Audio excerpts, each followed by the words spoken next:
Bom dia a todos. Continuaremos a partir do versículo 35 da primeira carta de São Paulo à Igreja de Coríntios. Capítulo 15, versículo 35, que trata do tema sobre ressurreição.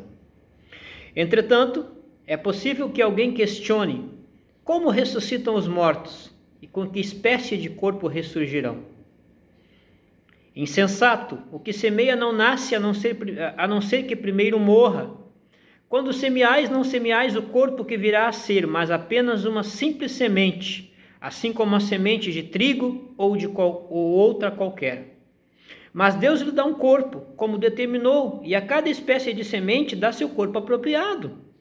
Nem toda a carne é da mesma espécie. Os seres humanos têm uma espécie de carne, enquanto os animais possuem outra, as aves outra, e os peixes outra diferente. Também existem corpos celestes e corpos terrestres. Todavia, um é o esplendor dos corpos celestiais e o outro diferente é o brilho dos corpos terrestres. Um é o esplendor do sol, outro da lua e outro ainda o fulgor das estrelas. E as estrelas diferem em luminosidade uma das outras. Assim será com a ressurreição dos mortos.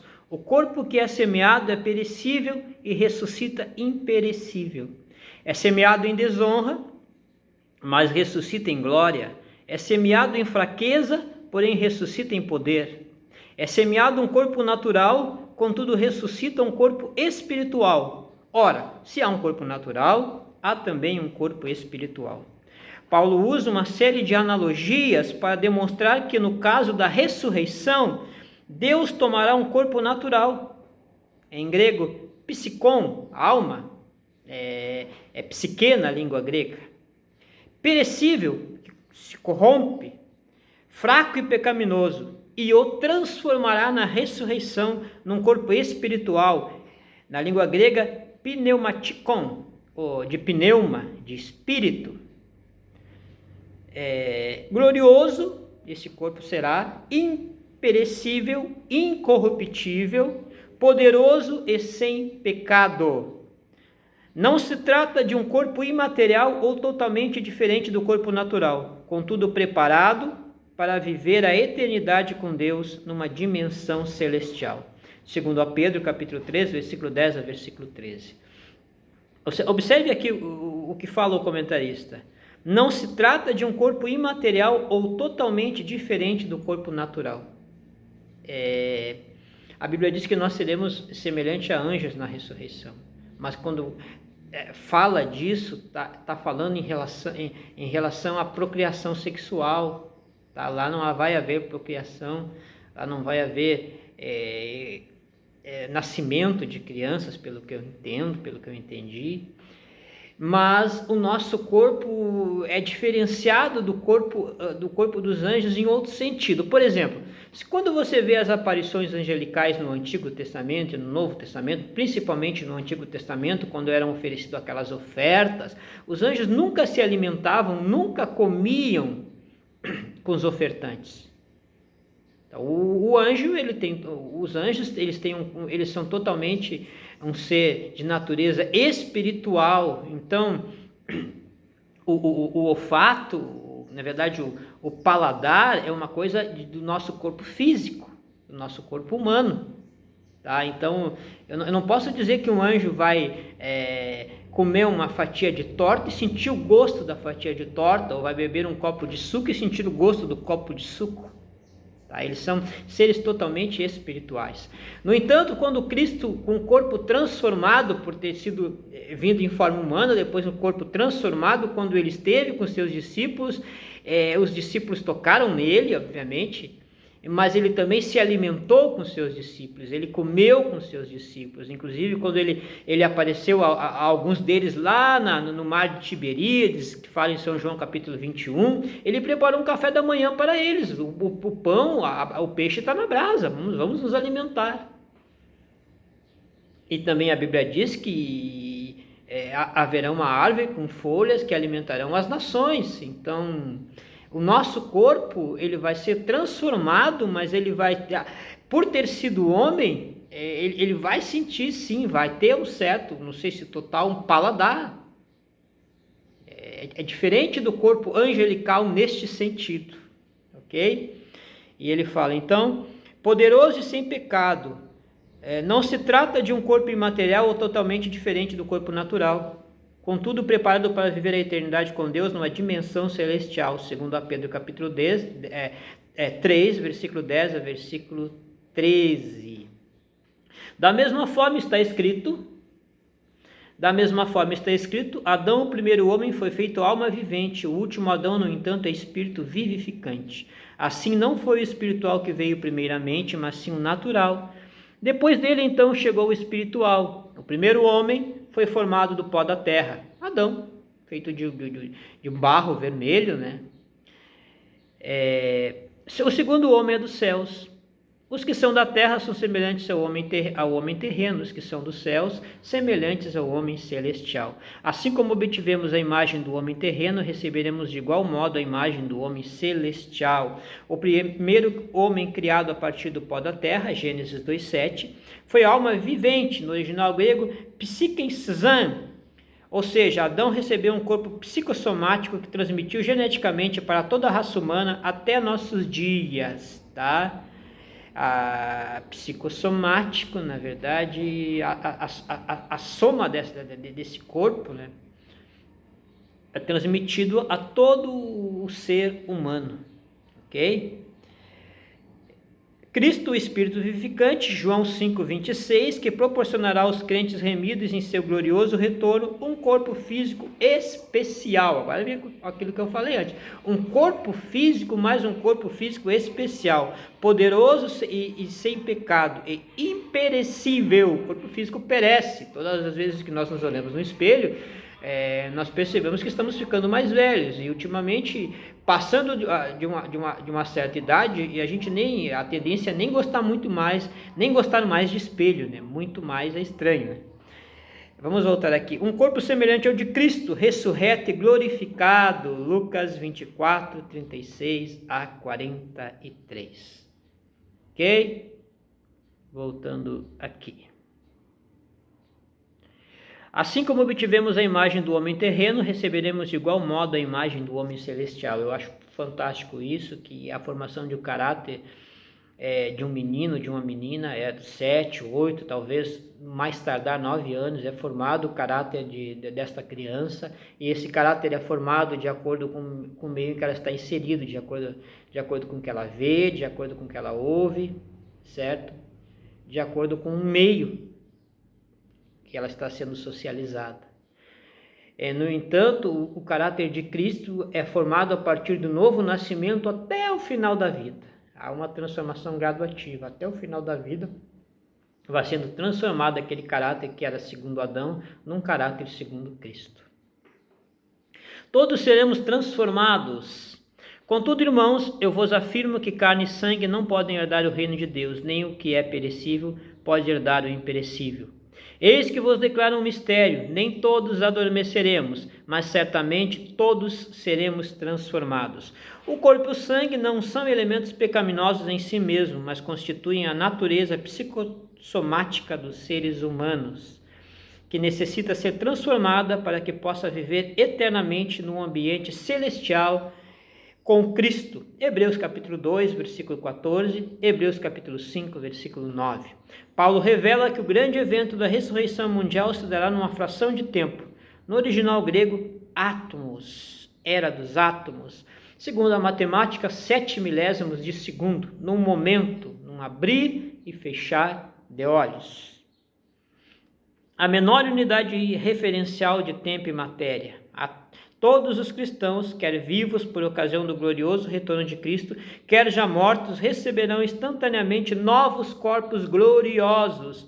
Esse será o grande som da trombeta profetizada em Mateus capítulo 24, versículo 31, em 1 Tessalonicenses capítulo 4, versículo 16 e em Apocalipse capítulo 11, versículo 15.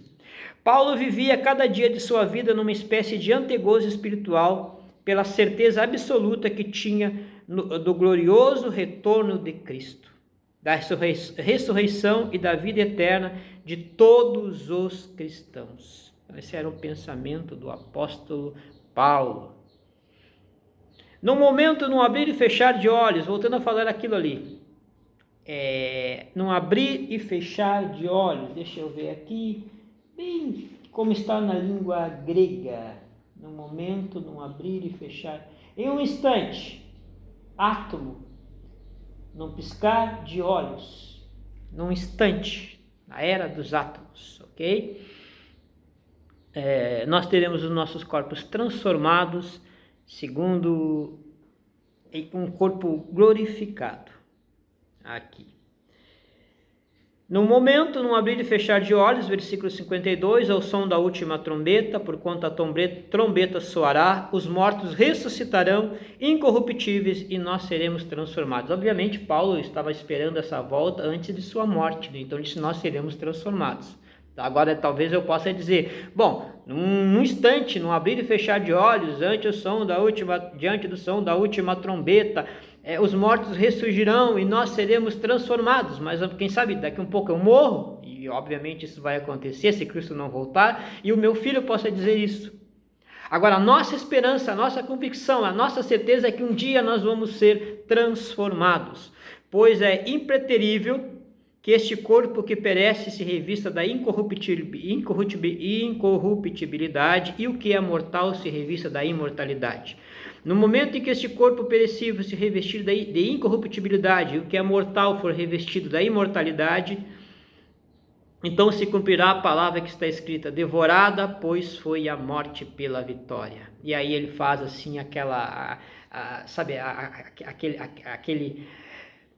acredito que um som forte, ele diz assim, onde está, ó morte, a tua vitória? Onde está, ó morte, o teu aguilhão? Versículo 55.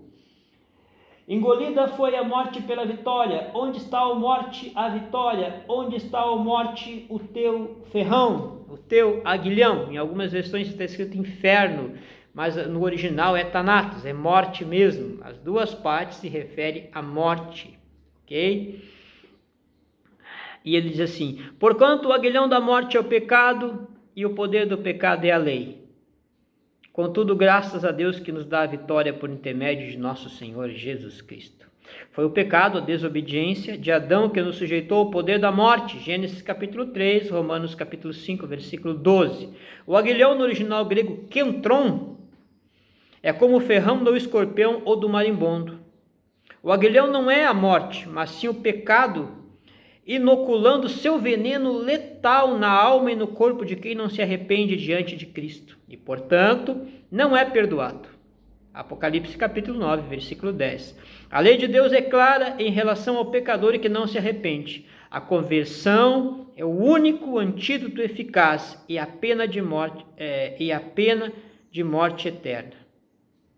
Tá? Isaías capítulo 25, versículo 8, Oséias capítulo 13, versículo 14. Tá? Se não houver esse antídoto, a pena de morte é eterna. Cristo é a única possibilidade da vitória eterna sobre o poder do pecado. A morte eterna, a partir do sepulcro, e a condenação final é eterna pelo pecado, conforme a lei. Romanos 4, versículo 25. Contudo, graças a Deus que nos dá a vitória por intermédio de nosso Senhor Jesus Cristo. Portanto, meus amados irmãos, permanecei firmes e que absolutamente nada vos abale. Dedicai-vos dia após dia à obra do Senhor, plenamente conscientes de que no Senhor todo o vosso trabalho jamais será improdutivo. Aleluia por isso, graças a Deus. O maior e melhor investimento do cristão está em servir, em ministrar, tá? Ao Senhor e à igreja. Todos os esforços na adoração ao Senhor e na proclamação da palavra ao mundo serão regiamente recompensados por Jesus Cristo em seu glorioso e eminente retorno. Mateus capítulo 25, versículo 21, de acordo com Lucas capítulo 19, versículo 17. Então, meu querido, minha querida, tudo que você fizer em prol do reino de Deus, pela graça de Deus, porque Paulo dizia, olha, tudo que eu faço não é o que eu faço, é a graça de Deus. Então, tudo que você fizer pela graça de Deus, saiba que vai haver uma paga, que vai haver um galardão, que vai haver uma bênção por este feito. Tá? Tudo está, penso eu, anotado diante de Deus. Se é que Deus precisa anotar alguma coisa, eu sei que não. Ele sabe tudo, sem necessidade de anotações. Anotações são coisas de humanos, não é? Seres humanos. Mas Deus não precisa disso. Tudo está diante dele, o que você está fazendo em prol da sua obra. Nunca se esqueça. Paulo argumentou, Paulo trouxe 58 versículos para a igreja de Corinto falando da ressurreição. Ressurreição de Cristo, ressurreição do cristão, falando dos corpos transformados. Existe até um pensamento assim que eu quero compartilhar com vocês antes de terminar, é que eu sei que nós vamos ser transformados, eu sei disso, eu sei que os nossos corpos serão semelhantes na transformação, tá? Os discípulos no primeiro momento não conheceram Cristo quando ele já havia ressuscitado, mas logo depois passaram a reconheceram ele. Agora tem uma coisa que ninguém fala, ninguém explica na teologia, eu até hoje não li nada, não consegui, em que faixa etária da nossa vida nós vamos ser transformados. Em que faixa etária? Nós vamos ter no corpo. Mas em que faixa etária? Isso é um mistério. Isso é um mistério que a gente não sabe. Mas uma coisa é certa, nós vamos ser transformados. Existe uma viva esperança para os filhos de Deus. O Filho de Deus venceu a morte através do sacrifício de Cristo. Ele venceu a morte por nós. E nós vamos ser transformados por isso. Por isso Paulo diz, onde está a tua vitória, morte? Onde está a tua vitória, morte? Graças a Deus por Jesus Cristo, Ele nos deu a vitória. Que Deus te abençoe fortemente. Não deixe de crer nessa uma das principais doutrinas do cristianismo. A ressurreição de Cristo. Cristo ressuscitou, nós também ressuscitaremos nele. Que Deus te abençoe, em nome de Jesus, amém.